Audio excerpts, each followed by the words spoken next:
what's my function at the museum? I am the curator here, so I oversee the collections, the artifact collections at the museum, and I also do research for the exhibits. I work on loans between our institution and other museums, facilitating those types of transactions, and occasionally help with other day-to-day business. But my primary goal is the management and activation of the Maritime Museum's collections. My background is actually in ancient Greek archaeology. I did an undergraduate degree at the UBC I did an undergraduate degree at the University of British Columbia in Greek and Roman history, literature, and languages, and then a master's in Oxford, Greek archaeology. So my interest is ancient history, but I came to museum work through my degrees and really got an interest and a passion for presenting the history that I was studying.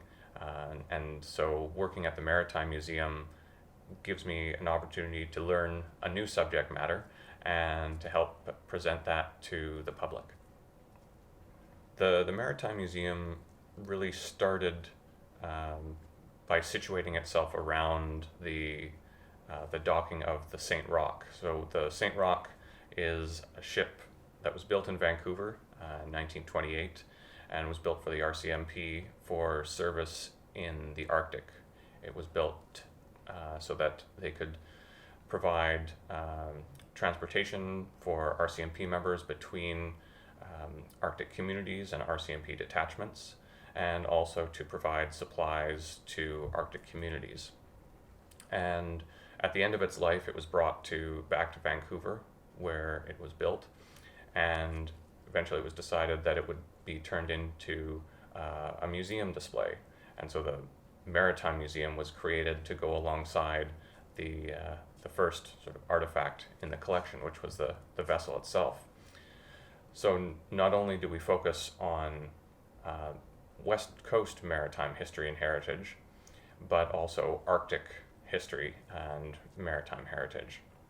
So the collection ranges from everyday instruments, navigational instruments like sextants, octants, compasses that would have been used for navigation on the coast here, and during the age of European exploration, to items that you would find in the Arctic that the RCMP used, but also that the indigenous Inuit populations of the Arctic used and created. So we have representations of tools that were used by Inuit, and we also have collections of art that were created by Inuit in the Arctic.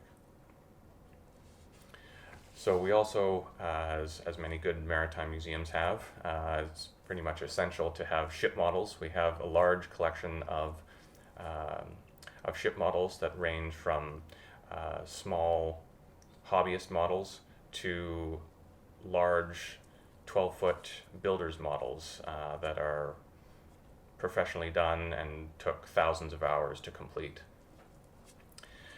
The Maritime Museum also has an interesting collection of photographs. We have nearly 125,000 photographs in the forms of prints, slides, negatives, and they range in subject matter as well, showing the different locations of Vancouver through the lens of sort of maritime landscapes to Arctic as well. There's a lot of focus on ships. Many of the ships that came into Vancouver over the past century or so, and even further back, have been photographed by amateur and professional photographers, and over the years those photographs and their copies have been donated to the Maritime Museum. Well, a lot of the Maritime Museum's collections focus on early transport and transportation of shipping goods, but also people. And that was done by some major shipping lines in Vancouver, the Canadian Pacific Railway Steamship Company. For one, the railway expanded into steam vessels to extend their reach from the Port of Vancouver to Asia, and then connecting Asia to the rest of Canada via the railway. And so much of the collection covers and encompasses the activities of the Canadian Pacific Railway or the Union Steamship Company. And we have artifacts that you would find used by individuals on board the vessels. This xylophone, for example, would have been used on vessels like the Canadian Pacific Railway, Empress of Japan, the Empress ships that were trans-Pacific services. And this was used by the staff to announce to many of the passengers that dinner was being served. So there are accounts of people who would be remembering their times on board, and they would recall when the stewards would come out and walk around the ship. The stewards would walk around the ship with the xylophone in their hands and chime in, and this would be the announcement. Following that would be an announcement that dinner was being served. So it was a way to call people in for the dinner services or for the lunch services. So this would be a common occurrence. People would recognize how these sounds were supposed to function. And if you go on BC ferries today, they still use automated chimes. They don't use xylophones and people walking around the decks anymore. But these chimes indicate that there's an announcement that's about to happen. So there's a sort of a continuum of that expectation that ranges back to the early 1900s when these were being used on Canadian Pacific Railway ships. And what about the provenance of that artifact? This one was used specifically on Canadian Pacific Railway's ships, and we don't have the actual ship that it came from, but it was housed in their holdings after the company was no longer running their transportation services for passengers. And then it was donated to the Maritime Museum in the early 90s. Cardena is the name of a Union steamship vessel, and this was the bell that was on board. And the Cardena was in operation from the early 1920s to the early 1950s, and this vessel operated out of Vancouver and would go up the coast, transporting people, but also goods to some of the northern communities along the coast. It would transport salmon from the canneries that were up the coast down to Vancouver, and this was really the Union Steamship Company was one of the precursors to BC ferries. So there's now not so much of a focus on the transportation of goods as there was in this day, but they still operate in the same fashion, transporting people to the various islands and difficult to reach communities along the BC coast. And the Cardena was one of these vessels, and we have not only the bell but a model of the Cardena at the Maritime Museum. So this is the bell from the Cardena, and it would have been used on the ship for various reasons. The use of ship's bells, I believe, goes back to the earliest sort of acknowledgement is the early 1500s, and over the course of history, their primary use has been to signal the different shifts of for crew on board a ship. And typically these shifts would last for 4 hours, and each half hour would be acknowledged by the ringing of a bell. So the first half hour of the shift would be acknowledged by one ring of the bell, and then following that, after the first hour, you would have 2, and all the way up to 8 bells. So when you hear 8 bells, that meant there was time for a shift change. And so that's has been one of the main functions of the bells throughout history on board ships. The bells on ships have also been used to acknowledge significant events, whether it's celebrations or disasters. And they've also been used in some cases in foggy weather, for example. They're used to signal to other ships that one vessel is there, so that they won't have any issues with a collision. So it's really about safety and navigation, and making sure that everything runs in good order on board the ship. So I'll play this bell so you have a sense of what it sounds like.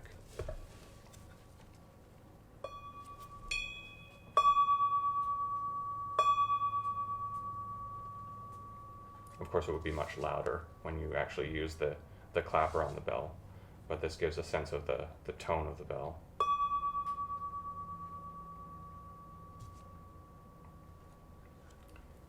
Do you want me to try it? Would you prefer if I do one with the actual? If you can, yeah. All right. So I have to. Actually, I think because it's not mounted. Maybe if I.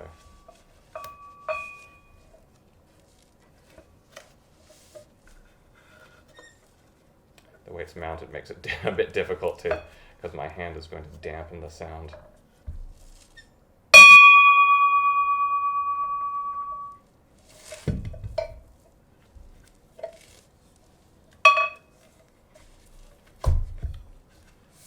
And that's what the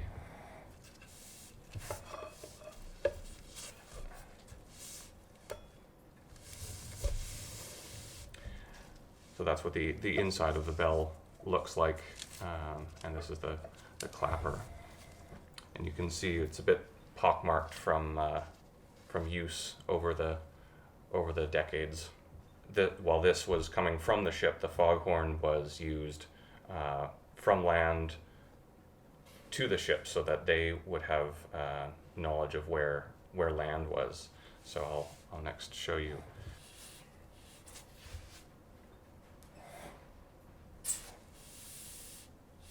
So this is a foghorn in the collection, the Lothrop patent foghorn, and this is a handheld foghorn and also hand-operated foghorn. That an example of the foghorn was built in Massachusetts in the early 1900s, and this was used to signal to ships where land was, and it was operated by taking this handle and moving it up and down to create airflow through the structure, and it would pass through a membrane, which would cause the air to vibrate, and this is what makes the unique sound of foghorns, the low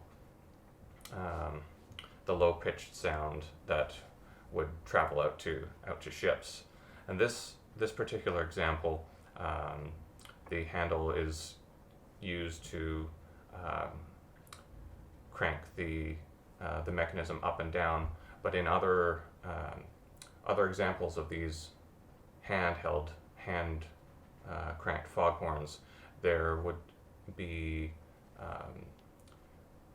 you would rotate it in a circle. Other ones you would go back and forth, but this one is up and down.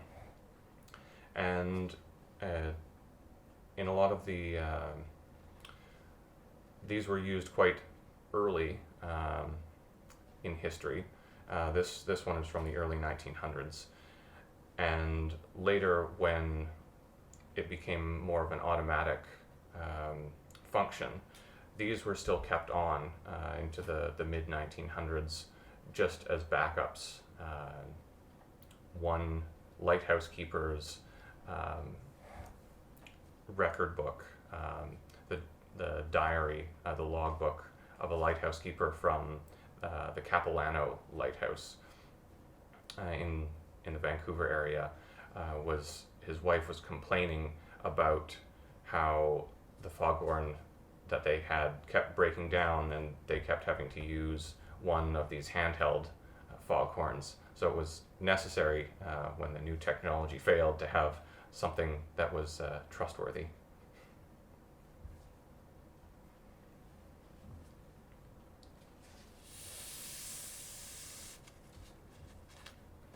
So here, this is where the sound would come out, and I'll show you this.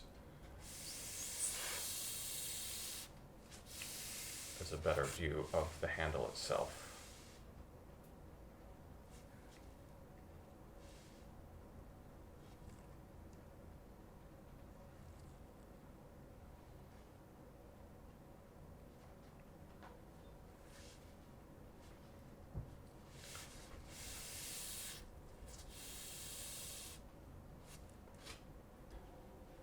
So this large box right here, which looks fairly nondescript, is actually a folding mini organ that was used on board some of the BC Columbia mission boats.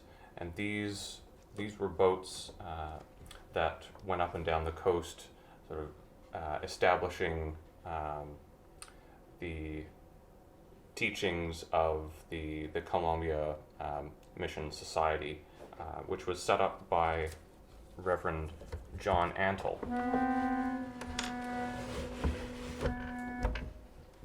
Get a preview of what it sounds like.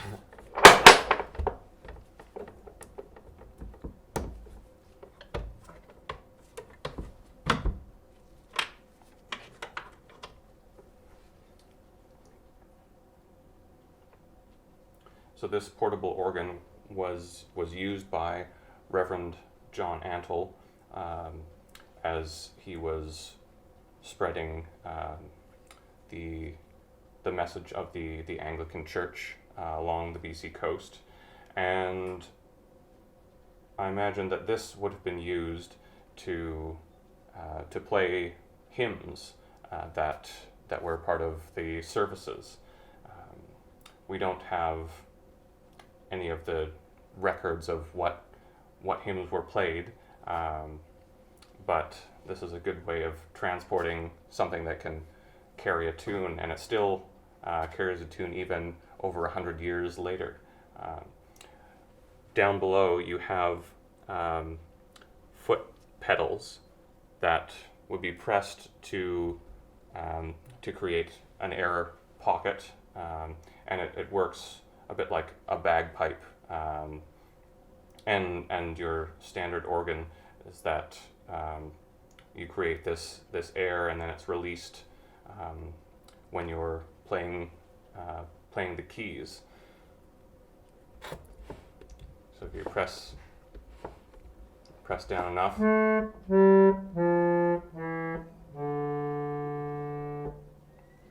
and that will last for a little while, and you'll need to continually keep pedaling in order to sustain the sound.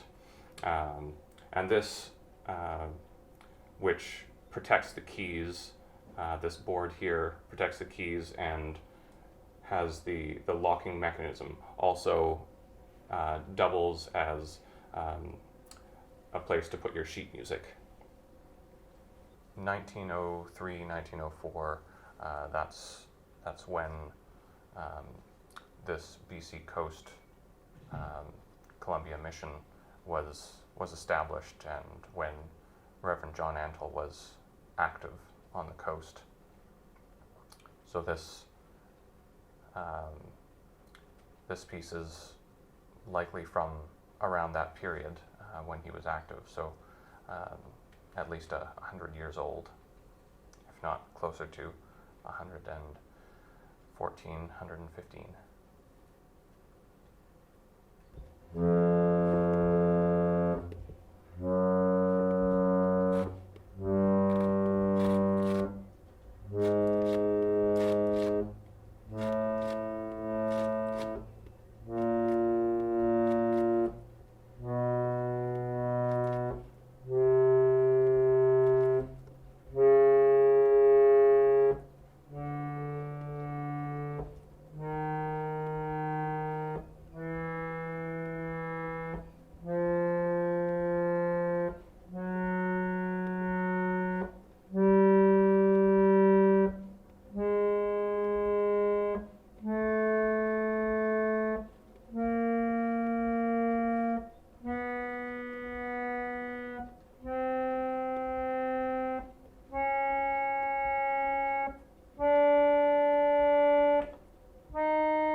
The keys themselves are made out of ivory, and or at least the white keys on this keyboard are made out of ivory. The black keys, which are actually a little bit more brown, are made out of wood. The trade, it would have been common at that point. I'm not an expert on the trade itself, but was used in many different functions. It was still being used as scrimshaw by sailors, sort of art pieces, still being used in a lot of artwork and everyday items. But this, I don't know when the use of ivory stopped on keyboards.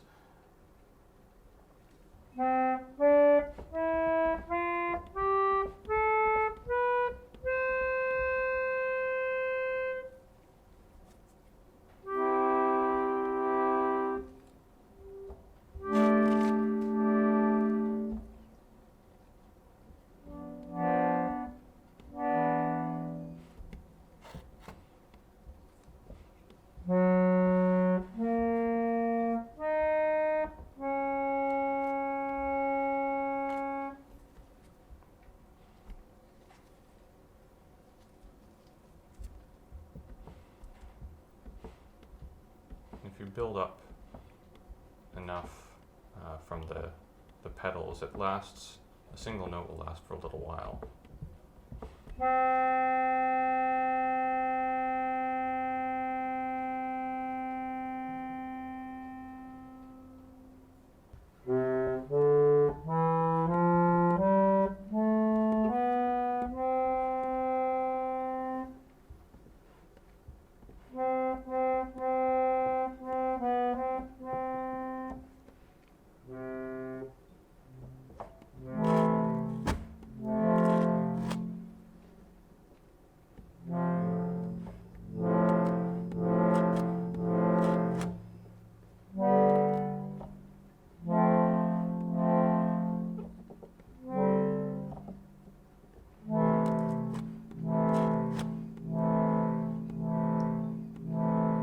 Unlike a standard piano, you can hold a chord as long as you like.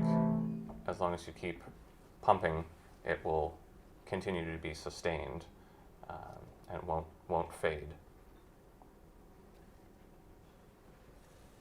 So here, right in around this darker spot, some sort of accretion on the key. You have a fingerprint that's been captured.